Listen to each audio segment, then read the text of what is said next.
¿Qué opinan? ¿El sol sale porque canta el gallo o el gallo canta porque sale el sol? De hecho, ustedes, más bien nosotros, podemos razonar y podemos entender qué es lo que se nos está preguntando. Establecer relaciones, ver todas las veces que hemos visto que el sol sale, que canta el gallo, y si alguna vez no lo hemos visto, podemos imaginarlo. Aunque no hayamos estado presente, podemos imaginarlo. Sin embargo, los modelos de IA, o más bien los agentes, no tienen esa particularidad.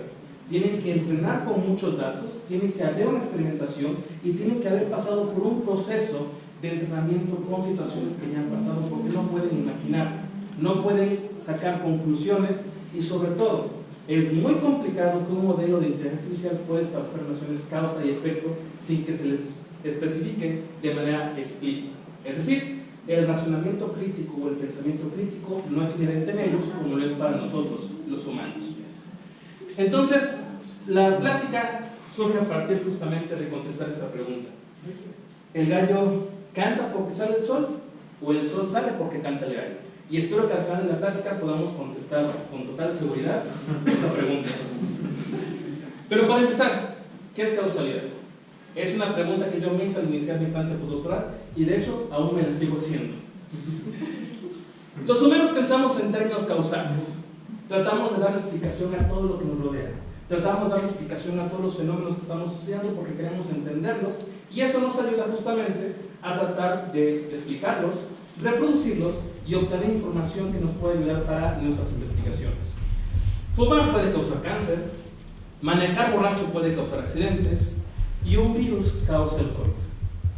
Los humanos siempre nos preguntamos por qué. Está en nuestra naturaleza.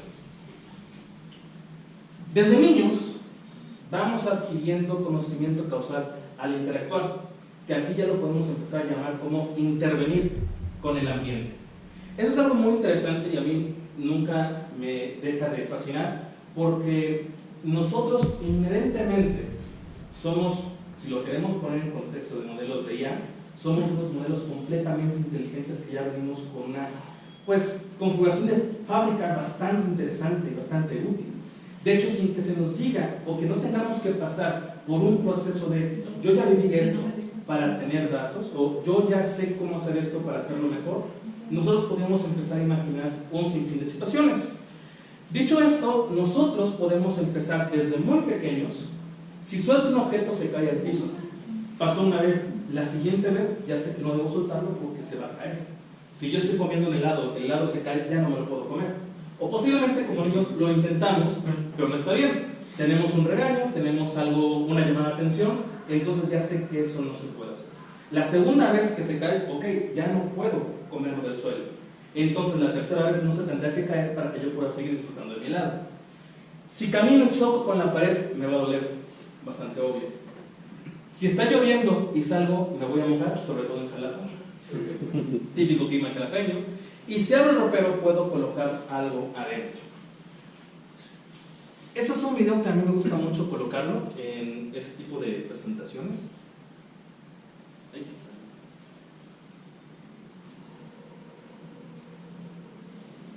Perdón, fallas técnicas. Este es un experimento que hicieron justamente para ver cómo los pequeños empezaban a adquirir conocimiento. El pequeño está con su mamá, no se le dice nada, no se le explica nada y él no sabe lo que tiene que hacer. La persona, sin darle ningún tipo de dialecto, intenta abordar un libro. El niño no lo ha visto, pero el niño sabe que tiene que abrir el ropero para que se cumpla la tarea. ¿Yo? El niño adquirió conocimiento únicamente por la observación.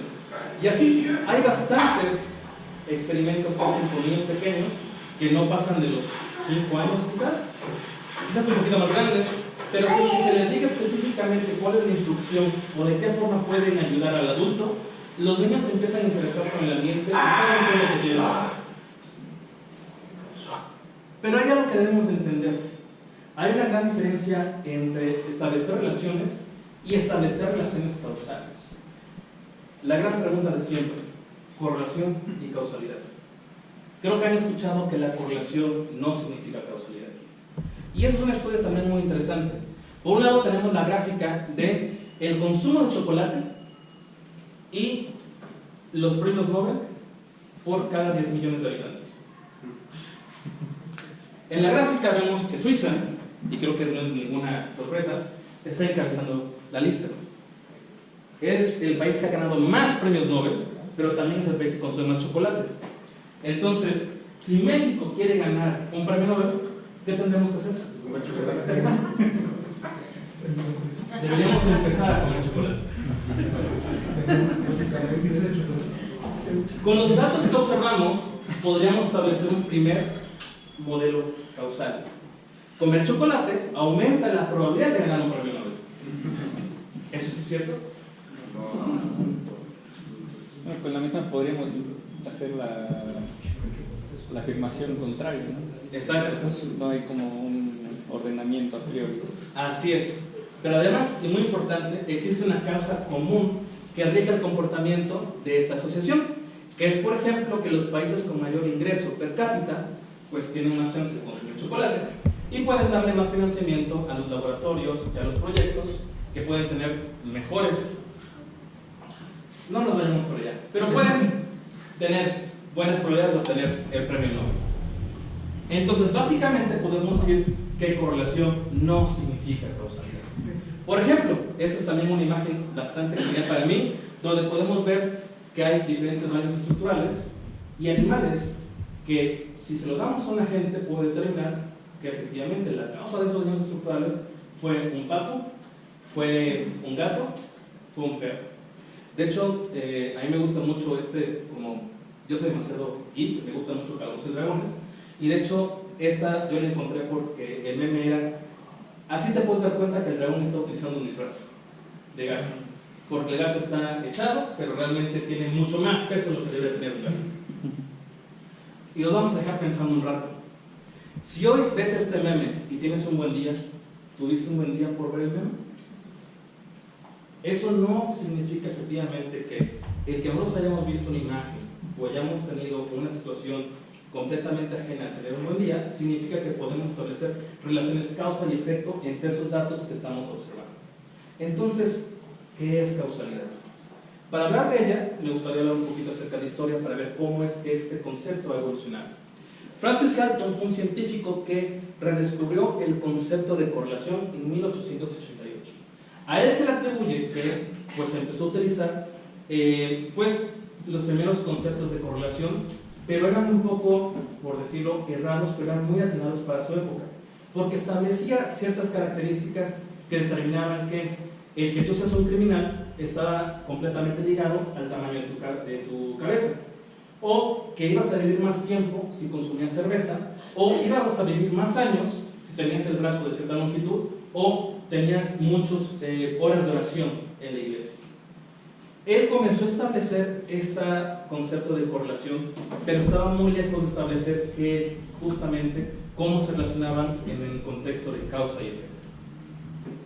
Posteriormente, Pearson, que yo creo que les debe sonar bastante, que fue justamente discípulo de Galton, fue uno de los primeros en sugerir que la correlación no implica causalidad.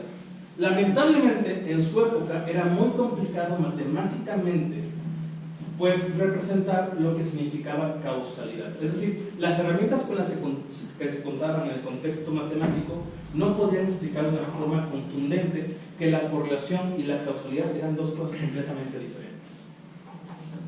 Fue hasta 1915 que Wright utilizó métodos gráficos para poder establecer relaciones causales entre individuos.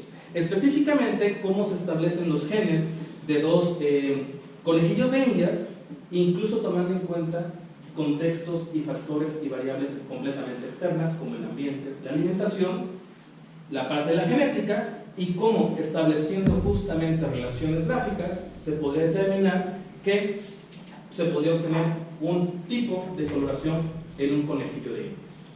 Cabe resaltar que el tema de causalidad en el ámbito filosófico hacía mucho tiempo que estaba siendo utilizado, pero en el área matemática era muy complicado establecerlo, probarlo y utilizarlo. Finalmente, a finales del siglo pasado, surge la ciencia de la causalidad con su máximo exponente, Judea Pearl, que trata de, uno, formalizarla, entender el razonamiento causal y, lo más genial, emularlo en las computadoras. Pero entonces, ¿por qué utilizar conocimiento causal? El conocimiento causal tiende a ser general, es decir, se aplica en diferentes situaciones y contextos, lo que nos puede ayudar a explicar cómo es que suceden las cosas. Por ejemplo, si ustedes tienen una situación que sucede en Jalapa y que puede ser replicada en Ciudad de México, claro, con diferentes contextos, podríamos explicarla justamente con esos términos relacionados. Se puede hacer también otro tipo de inferencias que no son posibles con las técnicas estadísticas tradicionales o las de la inteligencia artificial. Justamente hace rato mencionaban en las prácticas anteriores que realmente los modelos de inteligencia artificial no son inteligentes. Y es muy cierto. ¿Por qué? Porque ellos no razonan por sí mismos, sino que ocupan mucha información que tienen de fondo.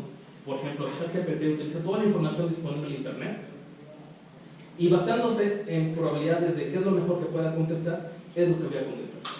Pero no hay un pensamiento crítico, no hay un pensamiento racional que nos ayude a contestar las preguntas que le hacemos. De hecho, no se supieron que esta semana o la semana pasada ChatGPT cambió el índice de búsqueda de 100 búsquedas en Google a 10. Y obviamente hubo muchos problemas donde decían, oye, ¿qué pasó? No se supone que era muy inteligente, pero ahora está quedando con las primeras búsquedas que aparecen, las primeras 10 páginas de búsquedas que aparecen, mientras que antes se quedaba con toda la información de 100 páginas de búsqueda. Entonces, pues, no es tan inteligente como lo habían comentado. Existen niveles de razonamiento, que esto se define como la escalera causal, que la parte más baja es la asociación